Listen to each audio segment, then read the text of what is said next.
Ce qui est transmis comme message présentement, c'est débrouille-toi tout seul, ressors de la masse. C'est la publicité, dans le fond, qui est en train de bâtir notre système de valeurs. Il ne faut pas se le cacher. Alors, moi, ma crainte, c'est qui va prendre en charge l'éducation à la coopération, à la collaboration, si l'Église ne le fait pas. Donc, c'est un gros débat philosophique, là, mais je pense qu'il y a une urgence à ce niveau-là. Peut-être que, oui, bon, il y a, nous, les jeunes, tu l'as dit tout à l'heure, Virginie, notre urgence à nous, c'est pas la santé, pas encore, mais nous, notre urgence, c'est l'environnement. C'est l'urgence qui nous touche de plus près parce que nos enfants et nous-mêmes faisons partie du futur et le futur n'est pas très rose, en tout cas, si on se fie à ce qui se passe présentement. Ce que je me rends compte, qu'on se rend compte finalement, c'est que là, la responsabilité de l'éducation, si on veut, au partage, à la collaboration, tout ça, maintenant que l'Église n'est plus là, est comme remise entre les mains de différents intervenants. Donc, ça devient une responsabilité collective, est-ce que je me trompe?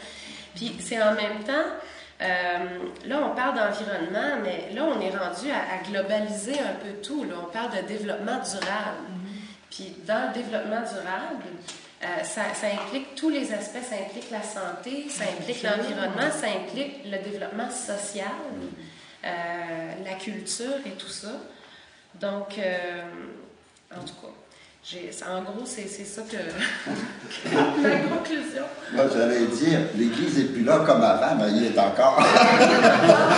Elle y est encore, et il y a un autre type de présence. Et moi, je suis... Bon, c'est bien sûr qu'on a des gros défis sociaux, mais moi, ce qui m'émerveille dans notre société d'aujourd'hui, c'est sûr que j'ai vécu à l'écart dans un monastère pendant 25 ans.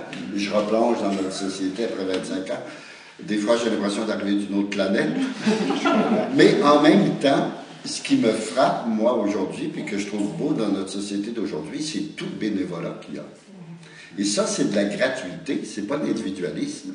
Ça montre qu'il y a des gens, quand même, qui ont conscience sociale, qui vivent de la solidarité dans notre milieu. Et je pense que c'est ça, moi, qui, tranquillement, va peut-être créer une nouvelle mentalité.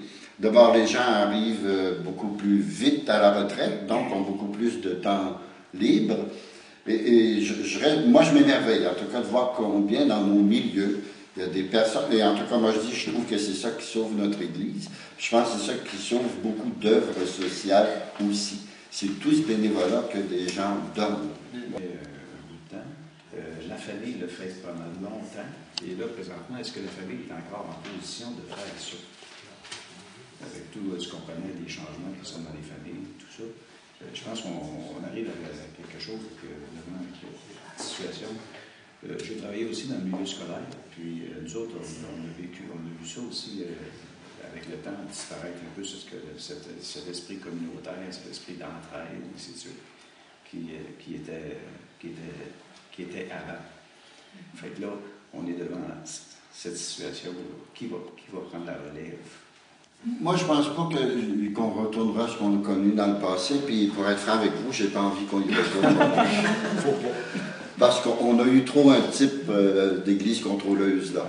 Je trouve qu'il y a encore place, et plus place à une église qui anime de l'intérieur, qui apporte un esprit, qui apporte des valeurs, et qui vit ça en ouverture et en solidarité avec tout ce qui se vit de vrai au plan humain.